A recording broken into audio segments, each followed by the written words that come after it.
Rwanda, a small country in East Africa, experienced unimaginable horror in 1994. For 100 days from April to July, a genocide ripped the nation apart. The Hutu, the majority ethnic group, turned on their neighbors, the Tutsi. They slaughtered them with machetes, guns, and unspeakable cruelty. Over 800,000 people, mostly Tutsi, were brutally murdered. This was not a random act of violence. It was a planned and systematic extermination. To understand this tragedy, we need to go back in time. Rwanda wasn't always a place of hate and violence. Before colonialism, the Hutu, Tutsi, and TWA lived together. They were more like social groups than separate ethnicities. People could move between these groups. They shared a common language and culture, but this harmony would be shattered by outside forces. The Rwandan Genocide is a stark reminder of the dangers of hatred and indifference. It teaches us that we must always stand up for what is right and speak out against injustice. The world must never forget the victims and must work to prevent such atrocities from happening again. The arrival of European powers in the late 19th century marked a turning point in Rwanda's history. Germany, and later Belgium, colonized the country. They brought with them their own ideas about race and superiority. The colonizers saw the Tutsi, who often had lighter skin and a more aristocratic bearing, as superior to the Hutu. They favored the Tutsi, giving them positions of power and privilege. This created a system where the Tutsi benefited at the expense of the Hutu. The Belgians introduced identity cards in 1933. These cards labeled everyone as either Hutu, Tutsi, or TWA. This rigid classification made it impossible for people to change their assigned identity. It solidified ethnic divisions and sowed the seeds of resentment among the Hutu majority. The colonizers' actions had a devastating impact on Rwandan society. Years of discrimination and oppression created deep-seated anger and resentment. The seeds of hatred sown during this period would eventually bear bitter fruit. After decades of oppression, the Tutsi people began to fight back. In 1959, a Hutu revolution led to the overthrow of the Tutsi king. Thousands of Tutsi were killed, and many more fled to neighboring countries. These exiles formed a rebel group called the Rwandan Patriotic Front, RPF. The RPF was determined to create a Rwanda where all people were treated equally regardless of their ethnicity. In 1990, they launched an armed struggle against the Hutu-led government. This marked the beginning of the Rwandan Civil War. The RPF's invasion heightened tensions between Hutu and Tutsi, pushing Rwanda closer to the brink of genocide. The RPF's struggle for justice and equality was met with fierce resistance from the Hutu government. The stage was set for a confrontation that would have catastrophic consequences. In the early 1990s, there were attempts to find a peaceful solution to the Rwandan conflict. In 1993, the Rwandan government and the RPF signed a peace agreement known as the Arusha Accords. This agreement aimed to end the civil war and create a power-sharing government that included both Hutu and Tutsi. However, extremist Hutu leaders opposed the peace process. They saw it as a threat to their power. They began to incite hatred and violence against the Tutsi, using radio stations and newspapers to spread propaganda. They trained and armed militias, preparing for a final solution to eliminate the Tutsi threat.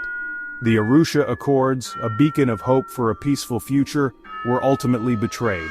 Extremist forces, driven by hatred and a lust for power, were preparing to unleash unimaginable violence upon Rwanda. On the evening of April 6, 1994, a plane carrying Rwandan President Juvenal Habyarimana, a Hutu, was shot down. The president, along with the Burundian president who was also on board, was killed. The assassination served as the catalyst for the genocide. Extremist Hutu leaders blamed the RPF for the crash, although the perpetrators remain unknown.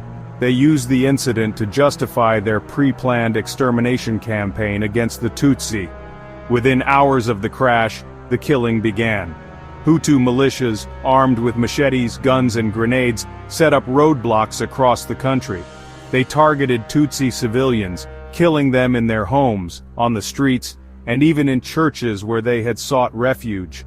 The assassination of President Habyarimana ignited the flames of hatred and violence that had been smoldering for years. The genocide, meticulously planned and ruthlessly executed, had begun. Section 6. 100 Days of Terror. The Rwandan Genocide unfolds. The Rwandan Genocide was a period of unimaginable horror. Over the next 100 days, an estimated 800,000 Tutsi and moderate Hutu were brutally murdered. The killings were systematic and organized. Hutu militias, often aided by government soldiers and ordinary citizens, went from house to house, slaughtering Tutsi men, women, and children. The violence was characterized by extreme brutality. Victims were hacked to death with machetes, burned alive in their homes, and clubbed to death. Women and girls were subjected to horrific sexual violence, often in front of their families. The world watched in horror as reports of the massacres emerged from Rwanda. The Rwandan genocide stands as a testament to the depths of human depravity. The world bore witness to the consequences of unchecked hatred and the failure to act in the face of evil. Section 7. A World Silence. The international community's failure to act. The international community's response to the Rwandan genocide was woefully inadequate. The United Nations peacekeeping force present in Rwanda at the time was small and ill-equipped to handle the situation. Despite numerous warnings and pleas for help, the UN Security Council refused to authorize a larger force or to strengthen the mandate of the existing one. Western powers, including the United States, France, and Belgium, were reluctant to intervene. They prioritized their own interests over the lives of innocent Rwandans. The world stood by as the genocide unfolded, failing to provide timely and effective assistance. The international community's failure to act in Rwanda remains a stain on its conscience. It serves as a stark reminder of the human cost of indifference and inaction. Section 8. Hope emerges from the ashes. The end of the genocide, and the path to justice. In July 1994, the RPF, led by Paul Kagame, captured the Rwandan capital, Kigali, effectively ending the genocide. The RPF's victory brought an end to the bloodshed, but the country was left in ruins. Millions of Rwandans were displaced, and the psychological scars of the genocide ran deep. In the aftermath of the genocide, the international community established the International Criminal Tribunal for Rwanda, or ICTR, to prosecute those responsible for the atrocities. Rwanda also established a system of community courts known as Gakaka courts to try lower-level perpetrators and promote reconciliation. The end of the genocide marked the beginning of a long and arduous journey of healing and rebuilding for Rwanda.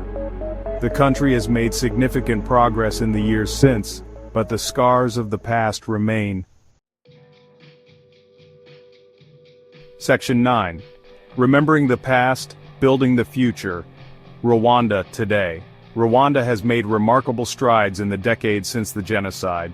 The country has experienced significant economic growth and development. The government has made efforts to promote peace and reconciliation, fostering unity and forgiveness. Every year Rwanda observes a period of mourning to commemorate the victims of the genocide.